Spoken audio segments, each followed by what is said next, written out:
ત્યારે ભગવાન આપણામાં ઘણી બધી શક્તિઓ મૂકેલી છે. વિચાર, ભાવના અને પ્રવૃત્તિ ત્રણેય પ્રકારે શક્તિઓ બહાર આવતી હોય છે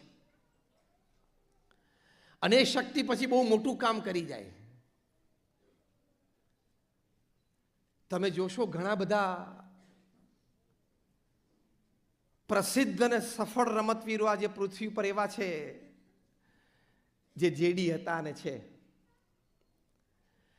ઘણા બધી મોટી કંપનીઝના સીઈઓઝ ને એમડીઝ એવા છે કે જે જુવેનાઇલ ડાયાબિટીસ છે.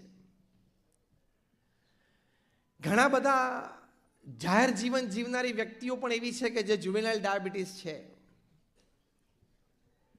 એટલે એની પરથી એક વાત સ્પષ્ટ છે કે આ રોગ એવો નથી કે તમારી પ્રગતિને, તમારી સફળતાને રૂંધી શકે. થોડું ધ્યાન રાખવાનું છે, પણ એઝ